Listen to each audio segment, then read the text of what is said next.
A'udzu billahi minasy syaithanir rajim. Bismillahirrahmanirrahim. Wa minalladzi.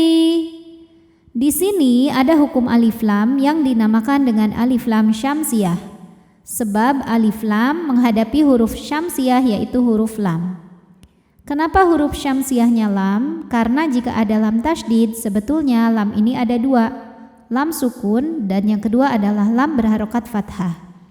Lam yang sukun kita tidak baca sehingga langsung masuk ke lam kedua atau diidghamkan. Oleh karena itu alif lam ini biasa disebut dengan idgham syamsi.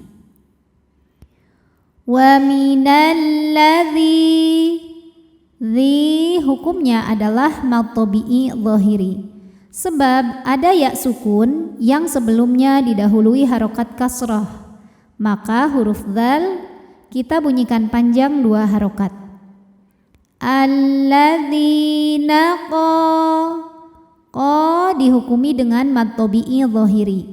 Sebab ada alif yang sebelumnya berbaris fathah, maka cara bacanya huruf qaf ini kita panjangkan dua harokat. Qalu. Nah, di sini ada hukum mad jaiz munfasil. Sebab ada mad tabi'i yang bertemu hamzah dalam dua kata.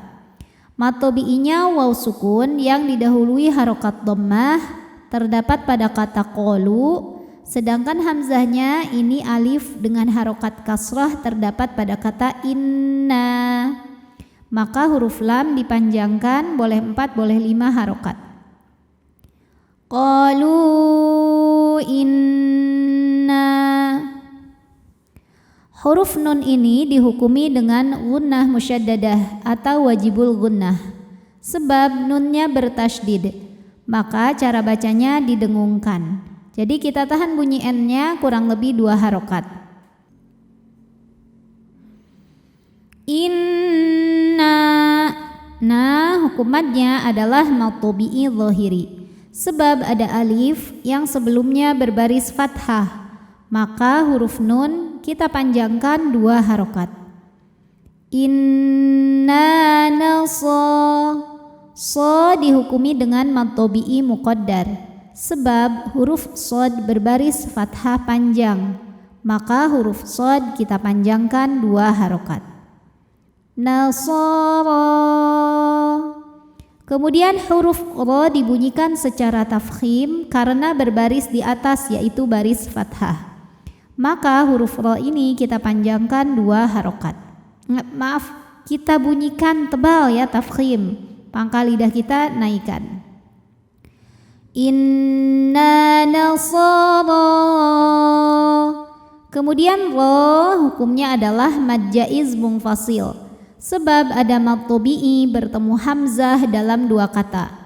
Mad tabi'inya adalah fathah panjang pada huruf ra pada kata nasara, sedangkan hamzahnya ini alif dengan harokat fathah terdapat pada kata akhadna. Jadi sudah berada dalam 2 kata. Maka huruf ra kita panjangkan boleh 4 boleh 5 harokat. Inna nasara akhadh. Hati-hati zal tidak boleh memantul ya. Zal ini dari segi suara sifatnya rokhawah, jadi suaranya dialirkan. Akhadna. Na dihukumi dengan mad tabi'i dhahiri. Sebab ada alif yang sebelumnya berbaris fathah, maka huruf nun kita panjangkan cukup 2 harokat saja. Akhadna mi dihukumi dengan mad tabi'i dhahiri. Sebab ada ya sukun yang sebelumnya berbaris kasrah, maka huruf mim kita panjangkan 2 harokat. Mitha. Sa hukumnya sama ya, mad tabi'i dhahiri. Sebab ada alif yang sebelumnya berbaris fathah, maka huruf ta panjang 2 harokat. Mitsaqahum. Kemudian berikutnya ada hukum idhar syafawi. Sebab ada mim sukun yang menghadapi huruf selain mim dan ba. Di sini hurufnya adalah huruf fa. Maka mim sukun kita bunyikan dengan idhar atau jelas. Mitsaqahum fanasu. Su dihukumi dengan mad tabi'i zahiri. Sebab ada waw sukun yang sebelumnya berbaris dhammah. Maka huruf sin kita panjangkan 2 harokat. Fanasu hazzam. Lalu berikutnya ada hukum idgham bi gunnah kamil ya. Karena ada tanwin fathah menghadapi huruf mim. Maka bunyi tanwin ini bukan lagi n, melainkan langsung masuk ke mim. Hazzam disertai bunyi dengung. Jadi bunyi m tahan. Hazzam mimma. Disebut kamil karena masuknya tanwin ke mim sempurna. Jadi tanwin sifatnya sama sekali sudah tidak terlihat. Kalau ada dengung, dengungnya dari mim bukan dari tanwinnya. Mimma. Kemudian ada hukum gunnah musyaddadah karena mim bertasydid. Maka dibacanya dengung. Ditahan dengungannya kurang lebih 2 harokat. Mimma. Ma dihukumi dengan mad tabi'i zahiri. Sebab ada alif yang sebelumnya berbaris fathah. Maka huruf mim panjang 2 harokat. Mimma dzukiru. Huruf ra dibunyikan secara tafkhim karena ra-nya berbaris di atas yaitu baris dhammah. Maka huruf ra dibunyikan dengan tebal. Dzukiru. Ru dihukumi dengan mad tabi'i zahiri. Sebab ada waw sukun yang sebelumnya berbaris dhammah. Maka huruf ra panjang 2 harokat. Dzukiru bih. Kalau berhenti haknya jadi sukun, baknya tetap pendek, bih. Jadi ini bacaan panjang di haknya hanya berlaku saat wasol atau kita meneruskan bacaan. Di atasnya ada tanda waqaf yang dinamakan dengan al-waslu aula yang artinya diwasal atau diteruskan lebih utama. Fa'al. Ghain jangan sampai mantul. Simpan di tenggorokan paling atas, suaranya mengalir karena punya sifat namanya rakhawah. Fa'al rai. Huruf ra dibunyikan secara tafkhim sebab ra berbaris di atas yaitu baris fathah. Maka dibacanya tebal. Fa'al rai. Rai ada harfulin atau huruf lin. Sebab ada ya sukun yang sebelumnya berbaris fathah. Maka dibacanya cukup kita lembutkan. Fa'awwayna. Na dihukumi dengan mad tabi'i zahiri. Sebab ada alif yang sebelumnya berbaris fathah. Maka huruf nun kita panjangkan 2 harokat. Fa'awwayna bay. Bay ada harfulin. Sebab ada ya sukun yang sebelumnya berbaris fathah. Maka kita baca lembut atau lunak bayinya. Bainahumul. Kemudian berikutnya ada hukum alif lam qamariyah. Karena alif lam menghadapi huruf qamariyah yaitu ain. Maka lam sukun kita bunyikan dengan jelas atau dinamakan dengan idhar qamari. Bainahumul ada. Da dihukumi dengan mad tabi'i zahiri. Sebab ada alif yang sebelumnya berbaris fathah. Maka huruf dal kita panjangkan 2 harokat.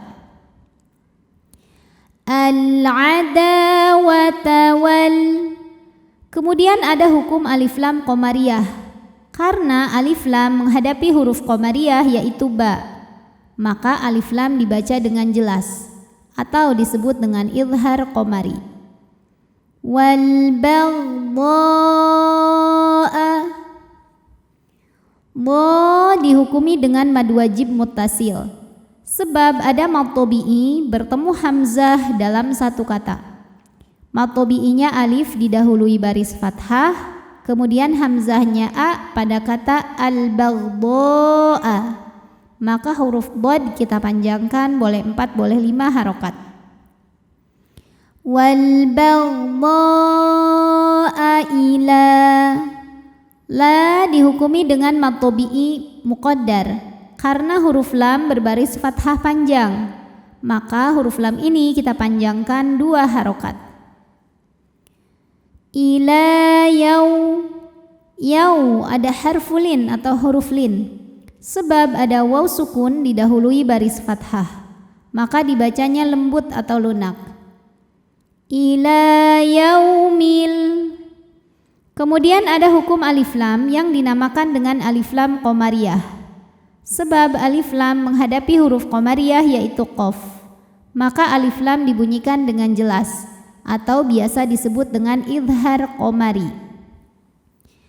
Ila yaumil qiyah. Ya ini adalah mad tabi'i muqaddar, sebab huruf ya barisnya fathah panjang, maka ya panjang 2 harokat.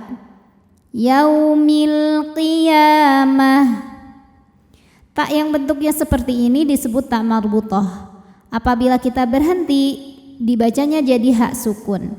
Qiyamah. Lalu di atasnya ada tanda waqaf. Nama tanda waqaf ini adalah al-waqfu aula, yang artinya berhenti lebih utama. Wasau ada harfulin, sebab ada waw sukun didahului baris fathah, maka dibacanya lembut atau lunak. Wasaufa yunabbi'uhumullahu. Kemudian lam jalalah ini dibunyikan secara tafkhim, sebab huruf sebelumnya berbaris dhammah, maka dibacanya tebal. Allah yunabbi'uhumullah. Lalu alif lamnya dinamakan dengan alif lam syamsiyah, sebab alif lam menghadapi huruf syamsiyah yaitu huruf lam, maka alif lam ini tidak kita baca, dilewat ya, atau ini biasa disebut dengan idgham syamsi. Yunabbi'uhumullahu. Allah dihukumi dengan mad tabi'i muqaddar, sebab huruf lam berbaris fathah panjang, maka huruf lam ini panjang 2 harokat. Yunabbi'uhumullahu bima. Ma hukumnya adalah mad tabi'i zahiri, sebab ada alif yang sebelumnya berbaris fathah, maka huruf mim panjang 2 harokat. Bima ka dihukumi dengan mad tabi'i zahiri, sebab ada alif yang sebelumnya berbaris fathah, maka huruf kaf panjang 2 harokat. Bima kanu. Kemudian nu hukumnya sama mad tabi'i zahiri, sebab ada waw sukun didahului baris dhammah, maka huruf nun panjang 2 harokat. Kanu yas. Shad punya sifat yang tidak memiliki lawan, namanya shafir, artinya ada desis seperti suara angsa ya. Yasna'un. Ketika kita berhenti di un, hukumnya adalah mad arid li sukun, karena ada mad tabi'i bertemu huruf yang disukunkan karena waqaf. Mad tabi'inya waw sukun didahului dhammah, huruf yang disukunkannya nun. Jika berhenti ain boleh panjang 2, 4 atau 6 harokat asal konsisten dalam sekali bacaan. Yasna'un. Shadaqallahul azim.